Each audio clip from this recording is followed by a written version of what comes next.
Hi guys, Elle here, back with another tarot deck review.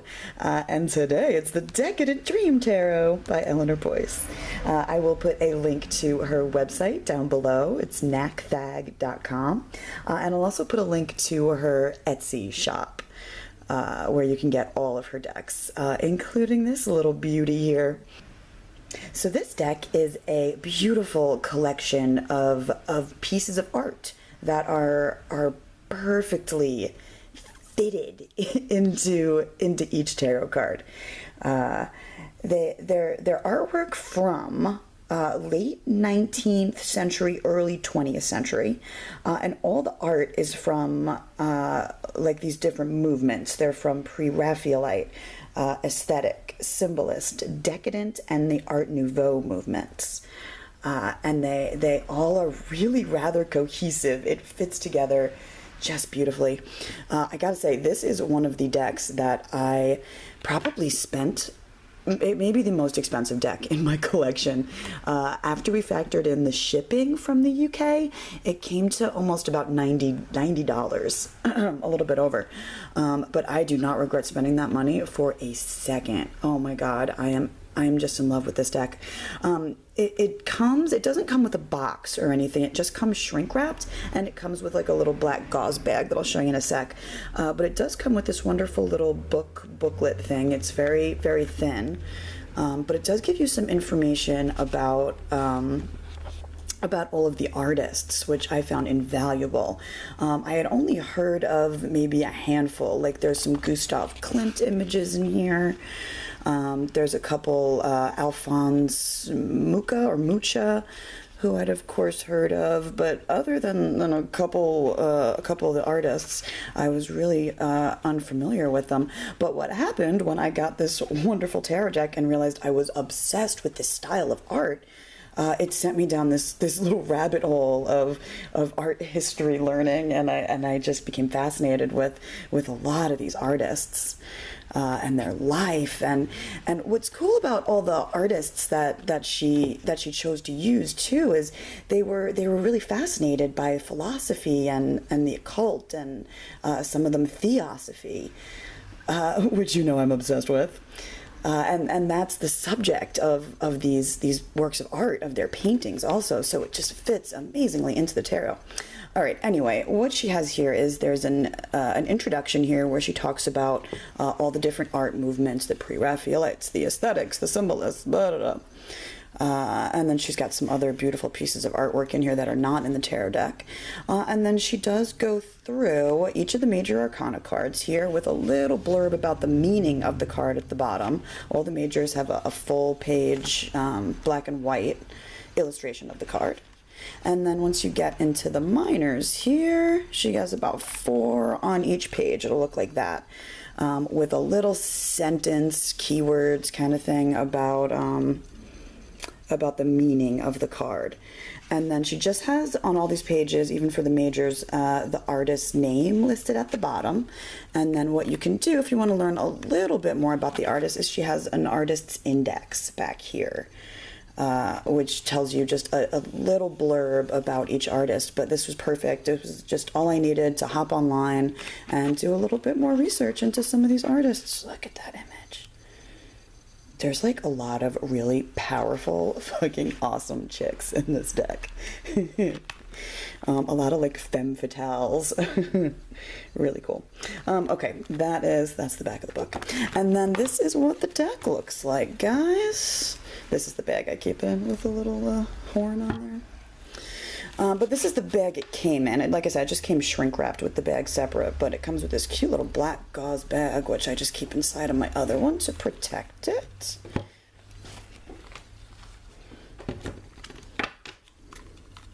Okay, now I did edge this deck too. Even though the backs, this is what the backs look like, even though they don't have any black borders, the black Sharpie worked out beautifully on it. It's dark enough around the edges that it just worked. Isn't that pretty? So they are fully reversible. It's one of those things, if you kind of get to know it enough, you can sort of tell which is upright and reversed just by the I don't know, how to describe that, like the stone background of the card, sort of. But really, it doesn't jump out at you at all. This deck is also your standard tarot card size, with great cardstock. It actually feels exactly like the cardstock on the decks that I made myself, that I printed at makeplayingcards.com. I have no idea what she used to print it, but it feels and looks exactly like that. I feel like it actually had one of the same, so I don't hesitate to call it a problem because it's really not that big a deal, but I feel like it printed a little bit dark, just like my deck did from makeplayingcards.com, just slightly. There's some places where there's some darker spots in the cards where it's really hard to sort of make out any detail. This is one of those decks too that would have been amazing to see just a little bit bigger, so you could really make out all the incredible detail in these amazing works of art. But yeah, it works still. It's okay. Here is your Fool. I'm going to take you through everything. We're going to go through pretty quickly here too. This is what the bottoms of all the cards look like. They're printed in kind of smaller font. And they all have a small black border around the outside and a colored border. And it's really just the color that she chose looks like just one to match the image on the card. The suits and the major arcana, nothing's color coded. Like the entire majors are not green borders. See, they're all different. But it pulls it together. It's very, very pretty. Also, the major arcana are unnumbered. So here is your Fool. Can you see actually that detail back there? Look at the green people, sort of. Gnomes, fairies, whatever. Oh, so good. Every single image, I mean, you have to sit with this deck 100%. You have to get to know it. I am a huge fan of decks that are not Rider-Waite-Smith tradition, you know, that they're not clones, they're their own thing.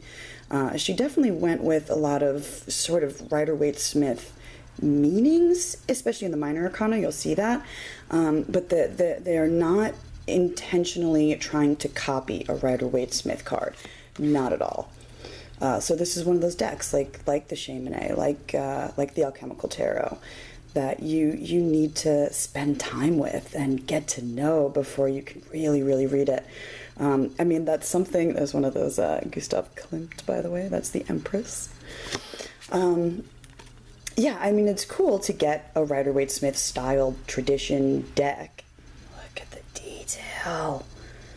Because, you know, you can pick up a deck like that and just read with it kind of right off the bat. And that's fun too. But these kind of decks, man, oh, you get sucked in. And it's a fun ride getting to know it and learning to read with it and figuring out what exactly is going on in each card. I really did. I had so much fun. Look at that. I had so much fun researching every single one of these paintings, figuring out what the artist was getting at, and then, you know, what I saw in it and how it relates to the tarot card that she chose to put it on. It's fun. I ordered this in like a classic Marseille, so here's Justice, but you could totally look at Justice as 11 if you'd prefer, because they're unnumbered. Look at the expression. The detail, these are just, I think I found a new favorite sort of style of art. All of this stuff, it really, really speaks to me. This is certainly one of those decks that is not going to be for everyone. There's a lot of nudity and a lot of crazy, strange, even violent sometimes things going on. Can you make that out? What's that? It's a big wheel. So yeah, but it still feels incredibly elegant and powerful. I mean, look at Strength. She's riding on like a beast. They really, all these artists there's a lot of, you know, mythological references and theosophic references and philosophic references. I'll stop. That's death. It's just, I don't know, it's my style, man. I love these images. There is not a single card in this deck that I dislike. Even some of the ones that I had a little bit of a harder time sort of interpreting. I'll show you when we get to some of them. I just was like, what the fuck is going on? After I did my research and looked into it, and they've become some of my favorite cards. This is the Tower. This is one of the ones that I feel is a little dark, like all this blackness up here. If you look up the image online, you do see a little bit more detail in those darker areas. But like I said, ain't no biggie. This is the Star. And the Moon. See how she's matched like the purple border onto the card? She made them even more pretty. I don't mind that there's borders, not at all. No desire to trim this or anything. This is I forget the artist's name offhand right now. It's in the book. I had actually seen a lot of his artwork. He's illustrated a lot of Helena Petrovna Blavatsky's Theosophic ideas. He turned into paintings. I was like, oh shit, I know that guy. Judgment. Look at that Sphinx up there. Isn't that amazing? And the World. I'm going to zoom in on every single one for you. The detail is amazing. All right, guys, into the Minor Arcana we go. Wands are rods in this deck. And as you can see here, there is a big rod. This guy's got a big rod. I'm so funny today. But what you'll notice, actually, it is on the ace through the 10, a depiction of the suit symbol, like this rod here. They are bigger on the aces and just a little bit smaller. That's a rod right there on the 2, but they're just bigger on the aces. Also, the figures on the aces on the 2 masculine suits, the rods and the swords, are both men, and the figures on the aces and the feminine suits, the pentacles and cups, are both women represented on the aces. I thought that was kind of a nice touch. Here is your 2. The rods they're very small on the rods. The cups and the pentacles definitely jump out at you a little bit more. They take up a little bit more room on the card. Let me zoom in on that guy for you. Look at that. I love this artwork. Oh my god, you guys, I love this artwork. Everyone needs this deck. It's friggin' amazing. And I feel so bonded to it, especially after having done all the research on the artists that I did. I feel like I know them intimately. It's kind of a nice touch. Look at that. Everybody's naked in this deck, by the way, just so you know. Isn't that great? Here's the 6 of rods. Yeah, something I came across, like I see it there too, something I came across while researching all the artists from this time and stuff was there's a bit of almost sexist ideas, you know, like all the women are either sort of like nuns or they're like evil femme fatales almost. And I read a lot of blogs and people talking about that kind of stuff. And it's funny because when I looked at these cards, nothing like, it didn't feel so much like that for me. It didn't feel sexist.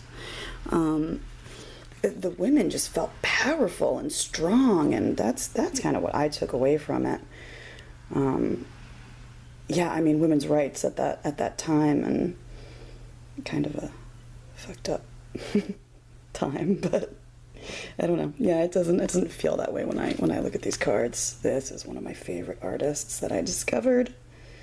He's got a few cards in here. Actually, she does reuse, not reuse, but some of the artists have several pieces of art throughout the deck. So when you get to the court cards, by the way, that is the Princess of Rods. She has princesses, princes, queens, and kings. And they do not have, like that suit symbol. They don't all have a rod on the card. And the same with the other suits. I mean, he happens to be holding a rod in the image anyway, which works, but yeah, she's left that off of the court cards. And into the cups. This is your Ace of Cups. See, it's a woman here, and that's your giant cup on the ace. You'll see it get, there you go, a little bit. You can see that, just slightly smaller on the 2 through the 10s. And then it's not on the court cards. Here's your 2 of Cups. This is by far the most abstract card in the entire deck. It's beautiful though, isn't it? Yeah, I had to sit with this one a little bit longer and sort of figure out what I thought was going on there. For the most part, the rest of the cards really are a little bit more, I want to say, like, realistic, even though there's, even though they're very abstract still, and there's dragons and all sorts of weird shit going on. You can see that they're people like doing something. It's a little bit more straightforward, you know. Oh my God, look at her. This is another one that I sort of recognized. I recognized a bunch of the images, and I think that's probably because they're used by a lot of pagans and witches. Probably because of that whole, you know, dark, strong, femme fatale sort of thing. That's how these women are represented, you know? They're strong goddesses. We love that shit, don't we? Yeah, I saw them on websites and in magazines and stuff like that. Isn't that great? Look at that 9 of Cups. You don't have to sit for very long with these images to be able to figure out how it relates back to the meaning of that tarot card. She did a great job. It's a John Waterhouse there. Yes, it is. Another naked lady. That was the Princess of Cups, by the way. This is the Prince, a naked man. Here's your Queen of Cups. She reminds me of Guinevere, isn't she gorgeous? And your King of Cups. Look at that. Amazing. And here is your Ace of Swords. Look at that peacock back there. And he's got a giant sword instead of a giant rod this time. You can see, if I move it over, that's the size of the swords and the rest of the minors, or the 2 through the 10. And there's your 2 of Swords. Great. 3 of Swords. Dark. That's a figure in there. Can you see her? She's a little dark, but it's you can make out her face very easily in person. Yeah, there really is. There's a lot of nudity in this deck. Another naked one. But they're elegant, aren't they? Oh, they're still elegant. I love. This artist, actually, crap, what's his name? Gustav Mossa, something like that, Mossa. I became absolutely friggin' obsessed. He's got several paintings in this deck that she's used. And this is another one of his. They captured my imagination. They're really dark and very cool. And there's actually not a lot of information on this artist out there. I had a hard time finding stuff. That's the 7 of Swords. Doesn't that just work? It's like a clown. He's got a bloody knife. There's another one in the Pentacles that really creeped me out. I'll show you when we get to it. Oh, look at this one. Like, this is my art. If I had to pick a style that I love, that's my favorite, since getting this deck, man, like, this is what I'm drawn to. I love it. I didn't know that this kind of stuff was even out there, really. Look at that emaciated figure. Like, even if you're never going to read with this deck, flipping through it just brings me so much joy. It's thought-provoking. That was your princess. This is your prince. Look at that. It's like fighting the dragon. Oh! And your Queen of Swords. Doesn't she just feel like the Queen of Swords? And, oh, it's one of my favorite cards. That's the King of Swords. Look at him. And into the Pentacles. Here you have a woman on your ace with a large pentacle. And then a smaller one. Two of Pentacles. Oh, this is that other Massa, Gustav Massa, that I was talking about. When I first saw this card, I had no fucking idea what was happening. Look at the bottom. There's a severed head on a platter. Severed hand. Can you see what she's holding there? She's holding his other severed bloody hand. And if you, I don't know if you'll be able to see it. If you look in the background here, there's men carrying a headless and handless corpse down the stairs. And this is on the Three of Pentacles. It took me a minute. I had to research this card a little bit. I just couldn't, I didn't get it. I'm like, what? But what this is actually a representation of is Salome, like from the biblical story, who gets the head of, what's his name? John the Baptist, right? It gets like his head given to her on a platter after she does her whole dance and uses her skills, right, to obtain what she needs and what she wants. There's even something else that I was able to sort of pull together from this card.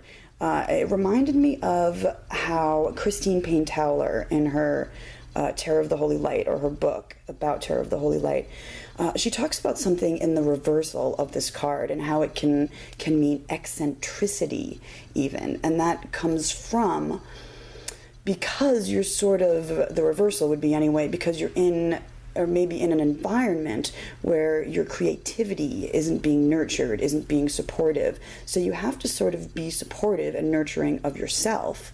And it can lead you to become sort of an eccentric recluse almost. And I feel like, can you just see that in this card a little bit? And that's sort of the fun stuff that you can do with a deck where the imagery isn't the same thing that you see over and over and over again. You know, you can draw from different sources and put your own meanings and your own spin on things. And that's why I think the decks that I feel most connected to are not, you know, Rider-Waite-Smith style decks. I sort of, you can do your own thing with decks like this. Yeah, even though it's not, you know, one artist's interpretation of each and every card, it comes from, you know, many different artists. It doesn't so much matter. As long as it feels cohesive. I really do like my decks to feel cohesive. There's lots of, this is another Massa. Isn't that crazy? That's the Ten of Pentacles.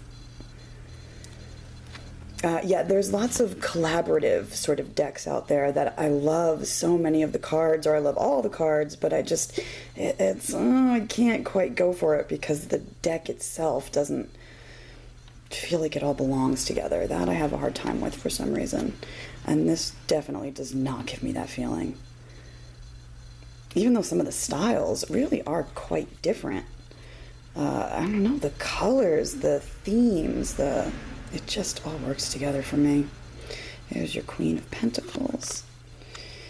Oh, and your King of Pentacles. And that, my friends, is the Decadent Dream Tarot. Here, I pulled out a Centennial regular tarot card size. And it is, you know, pretty much exactly the same. Deck also shuffles like a dream. Like I said, it feels exactly like my Make Playing Cards decks, my own decks that I made. All right, that ought to do it. Thanks so much for watching, guys. I'll catch you next time. Bye.